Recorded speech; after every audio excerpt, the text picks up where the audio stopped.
Olá, bem-vindo ao panorama desta quinta-feira, 26 de novembro. Confira agora os destaques de hoje. No Giro de Notícias, edital de leilão de tecnologia 5G deve ser publicado no início de 2021.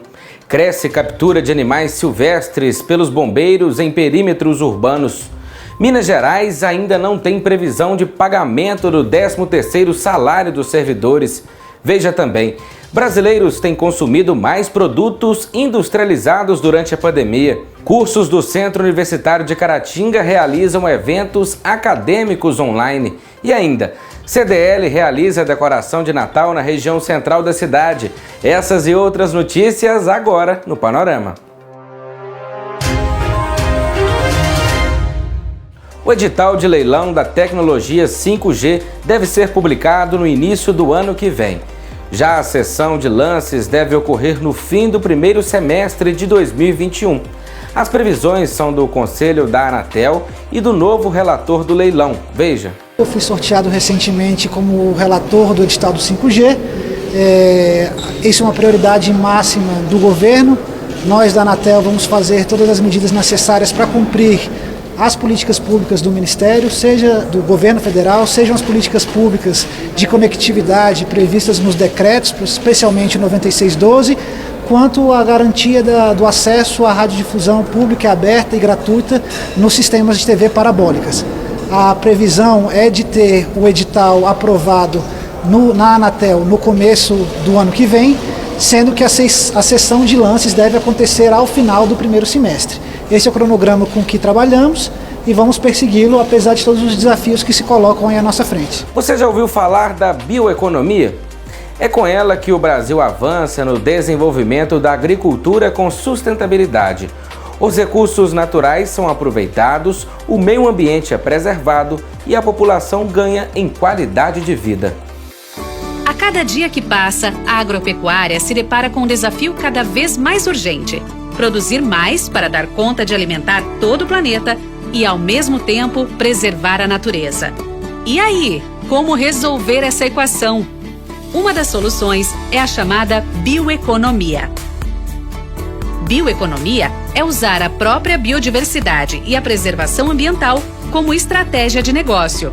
Ou seja, é criar atividades econômicas que usem os recursos naturais para promover o desenvolvimento e o bem-estar da população. Entre as atividades da bioeconomia estão a produção de ervas medicinais, condimentos, azeites, chás especiais e fontes de energia renovável. E sabe onde o Brasil é melhor em bioeconomia? Se você pensou na Amazônia, acertou! Esse setor gera renda para mais de 400 mil famílias, inclusive ribeirinhos, quilombolas, indígenas e assentados da reforma agrária. Os pequenos produtores na Amazônia são os grandes responsáveis por fazer chegar na sua casa o açaí, a castanha e muitos outros produtos. E o Ministério da Agricultura, Pecuária e Abastecimento, MAPA, está trabalhando para apoiar toda essa cadeia produtiva, com assistência técnica e atração de investimentos. Uma das ações é o programa Bioeconomia Brasil Sócio-Biodiversidade, lançado pelo governo para reduzir o desmatamento, fomentar as cadeias produtivas e gerar renda para as populações locais sem prejudicar o meio ambiente. Aliás, a bioeconomia prova que dar alternativas econômicas para a população ajuda a manter a floresta em pé. E você, quer ajudar na preservação da nossa natureza e sócio-biodiversidade? Consuma também produtos com selos, certificações e padrões de sustentabilidade. Assim, você tem certeza que esse produto é amigo da natureza. A crescente urbanização, o desmatamento, as queimadas e as várias agressões ao meio ambiente provocadas pelo ser humano têm contribuído com a migração de animais silvestres para o perímetro urbano. O Corpo de Bombeiros Militar de Minas Gerais realiza diariamente a captura de espécies que habitualmente vivem em matas e florestas, mas que agora estão cada vez mais presentes nas cidades. A atividade de captura de animais por parte do Corpo de Bombeiros representa uma grande parcela das ocorrências atendidas pela corporação. Isso está relacionado com a crescente urbanização. O fato dos seres humanos avançarem em direção às áreas rurais, aos ambientes silvestres, faz com que os animais busquem novos abrigos. E nessa busca, vai aumentar o convívio dos seres humanos com esses animais. Durante esse convívio, podem ocorrer duas situações em que os animais vão se encontrar passivos de atendimento por parte do Corpo de Bombeiros. É quando o animal está em uma situação de risco ou perigo, ameaçando a sua saúde, a sua integridade física, e a situação em que o animal oferece risco de ataque à população. Então, nesses dois casos, ocorrerá a atuação por parte do Corpo de Bombeiros. O cidadão, ao se deparar com essas situações, ele deve ligar para 193, número do Corpo de Bombeiros, e aguardar a chegada de uma guarnição, de uma equipe especializada para esse tipo de situação. Enquanto ele aguarda a chegada da equipe, ele deve também adotar alguns cuidados, pois os animais eles podem atacar, eles podem oferecer risco. Alguns animais têm garras, dentes, ferrões que podem ameaçar a integridade dos seres humanos. Então ele deve adotar cuidados, afastar, fechar a sua casa, a sua residência se estiver na residência e aguardar a chegada da equipe do Corpo de Bombeiros. É importante também que o cidadão ele monitore o local onde o animal se encontra e repasse o maior número de informações para o Corpo de Bombeiros para facilitar a captura. A guarnição, ao chegar ao local, ela vai realizar a captura desse animal e em seguida fazer a destinação correta desse animal. E animais silvestres com lesões, com ferimentos, eles são encaminhados aí para clínicas veterinárias conveniadas com o órgão público responsável. O governador de Minas, Romeu Zema, afirmou que ainda não há uma data definida para o pagamento do 13º dos servidores públicos estaduais. Zema voltou a argumentar que existe a necessidade do Estado passar por reformas. Eu quero lembrar aqui que em 22 meses de governo nós já pagamos 24 folhas de pagamento. Eu tive de pagar o meu 13º e tive de pagar o 13º do último governador que não quitou. Então, de certa maneira, nós tivemos essa sobrecarga e ainda não temos previsão de como será pago o 13º desse ano de 2020. Já encaminhamos para a Assembleia a forma como nós planejamos pagar, que vai depender da Assembleia analisar, que é a privatização da Codemig. A Codemig, nós queremos não vender 49% dela, e sim 51%, porque 51% dela vale o dobro de 49%. Parece difícil de entender, porque 51 e 49 está perto um do outro. Mas em vez da empresa valer X, ela vai valer 2X, porque ninguém quer ser sócio de um Estado quebrado, que já foi totalmente irresponsável e que teria poder de mando na empresa. Se o Estado ficar com 49% e não tiver o poder de mando, a empresa dobra de valor. E nós queremos que o patrimônio público seja valorizado. Então nós temos de vender 51%. E tendo essa operação, eu tenho absoluta convicção que nós não só vamos pagar o 13º, como vamos colocar em dia a folha de pagamento que é paga parceladamente hoje. Hoje, quem é funcionário público do Poder Executivo está recebendo a metade do salário, geralmente por volta do dia 10, e a outra metade por volta do dia 25, o que não é certo. O certo seria estar pagando todos no 5º dia útil do mês. Não é nenhuma novidade que os produtos ultraprocessados são prejudiciais à saúde. Mas um estudo do Instituto Brasileiro de Defesa do Consumidor mostrou que na pandemia muita gente deixou de se preocupar com isso. É que a população aumentou o uso de industrializados.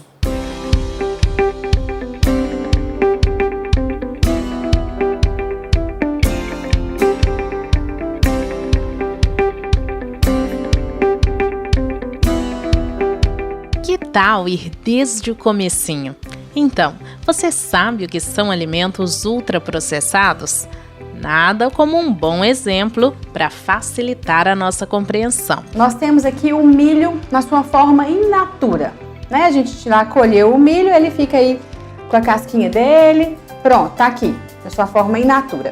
Agora, o próximo passo seria o minimamente processado. Para a gente poder levar esse milho para ser cozido, por exemplo, e a gente poder consumi-lo, é necessário tirar a capinha, tirar o cabelinho do milho, certo? Não dá para comer ele daquela forma in natura. Então, esta seria a proposta minimamente processada. Daí, vem o processamento, uma outra etapa, né? Que a indústria entra para que esse milho tenha uma vida longa, né? Para que ele vá para a lata, por exemplo, que é o caso desse exemplo aqui, tenha mais sabor, uma vida maior, dure mais tempo e seja seguro para o nosso consumo. Então, e por fim, a gente chega no alimento ultraprocessado, que é aí os salgadinhos, por exemplo, de pacote, que todo mundo conhece, né? Se alguém está achando que consumindo isso aqui está consumindo milho, está muito enganado, porque todos esses processos que o milho in natura passou, fez com que ele perdesse a maioria mesmo dos seus nutrientes. Então aqui sobrou o quê? Aqui sobrou pouca coisa, aqui sobrou muita gordura, aqui sobrou muito sal, aqui sobrou muitos aditivos químicos, o que não traz nenhum benefício para a nossa saúde. Comendo demais com qualidade de menos tem sido a receita da família de Cristiane durante a pandemia. 8 quilos a mais na balança.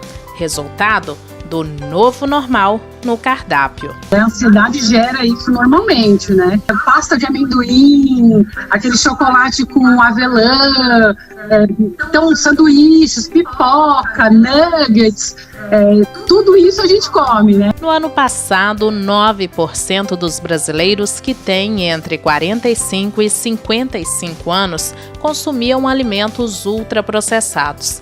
Este ano, são 16%. Salgadinhos e biscoitos foram os campeões de consumo, seguidos pelos molhos industrializados como maionese e ketchup. É muito fácil, muito rápido e prático. A validade é maior, tá tudo congelado, dura mais, né? Esses produtos duram mais justamente porque têm conservantes. São saborosos porque têm sódio e outros aditivos químicos. Já ouviu o ditado "você é o que você come"? Pois é, ignorar esses ingredientes nos rótulos em nome da praticidade pode custar caro à saúde. Médicos da Sociedade Brasileira de Endocrinologia explicam que os ultraprocessados dificultam a percepção de saciedade. Comemos mais sem nos sentirmos cheios. A questão dos eventos aí cardiovasculares no geral, em consequência desse ganho de peso e do sódio em excesso. Pode levar a hipertensão arterial, retenção de líquido, né? Para não cair nessa armadilha, planejamento. Cozinhar aos finais de semana, deixar porções congeladas e ter na despensa alguns alimentos estratégicos. Frutas, verduras, oleaginosas, nuts, né, as castanhas.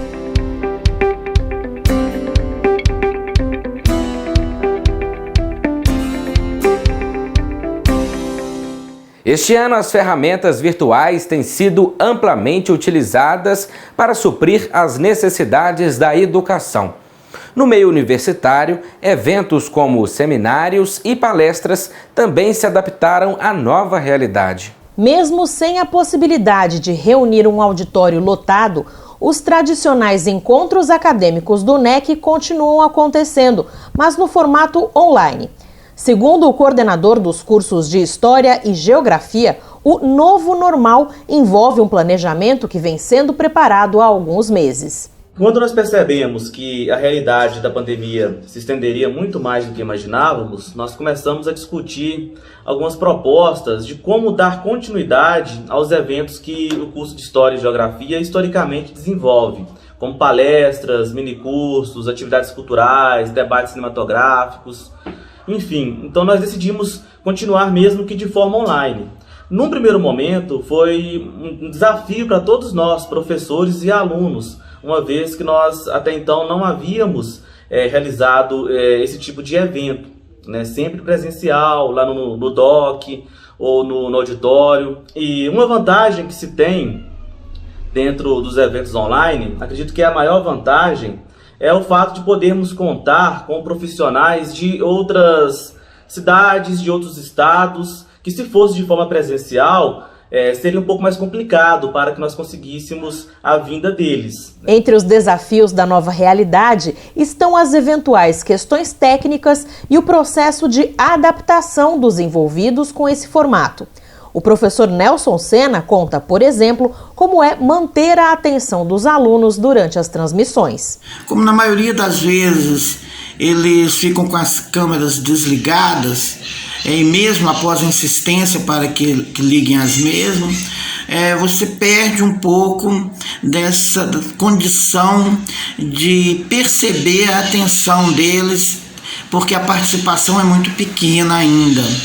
Em turmas em que a participação já é grande, a diferença é mínima, né? Mas em turmas que precisam de um incentivo maior, eu sinto essa dificuldade. Na última semana, o curso de História promoveu a Semana Acadêmica, com palestras, minicursos e apresentações artísticas. A programação foi aberta a alunos de outras graduações, como Geografia e Pedagogia. Kessia, que está no 6º período de Geografia, aprovou a iniciativa. E para mim está sendo de grande importância e grande aprendizado estar participando dessas palestras, tanto para o lado pessoal quanto para o lado profissional. Além de não sair da comunidade da minha casa, essas palestras têm um contexto histórico-social bastante interessante. No quadro Oportunidades, você fica por dentro das ofertas disponíveis no mercado de trabalho. Ajudante de motorista, materiais de construção em Caratinga e região, com experiência comprovada na carteira de trabalho e disponibilidade para serviços pesados. Armador de ferragens na construção civil, com experiência comprovada na carteira de trabalho. Atendente balconista, loja de peças, motocicleta, com experiência na carteira de trabalho, ensino médio completo e CNH-A. Atendente de farmácia balconista, com experiência na carteira de trabalho.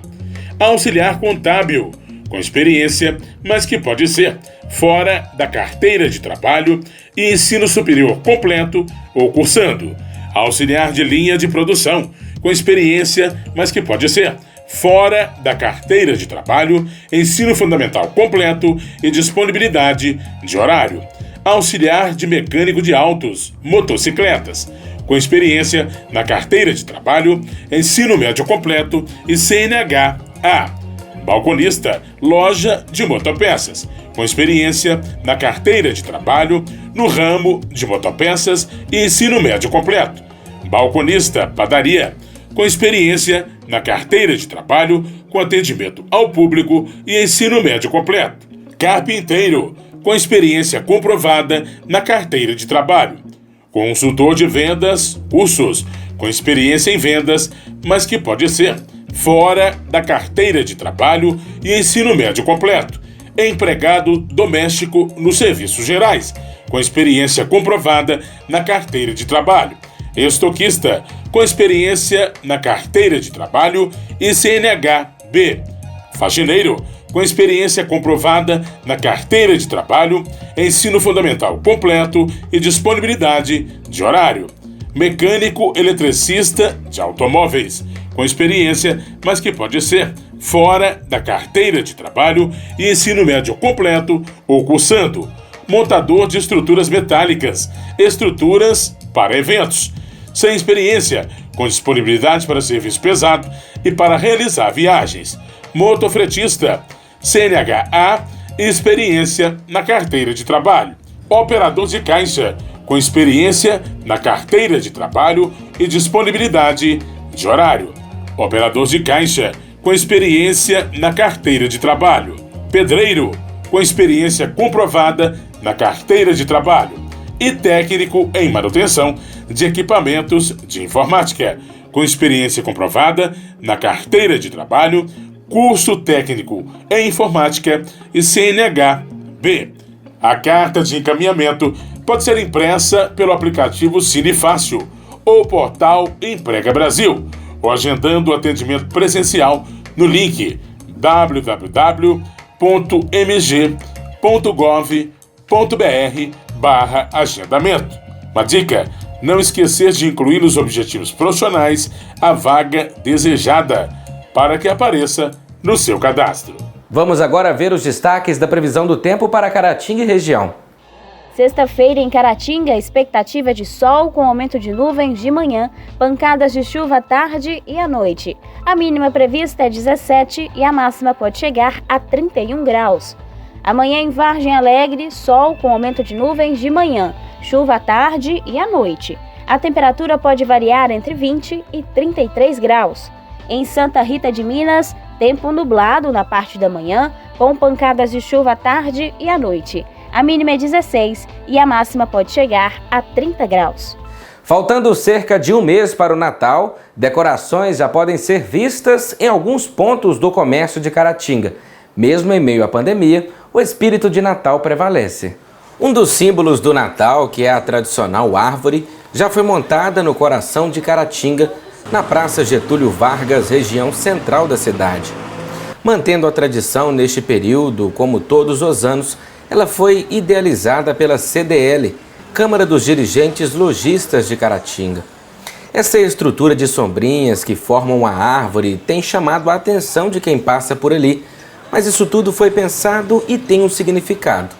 De acordo com Sandra Carli, presidente da CDL, as sombrinhas são uma forma de proteção da chuva ou do sol.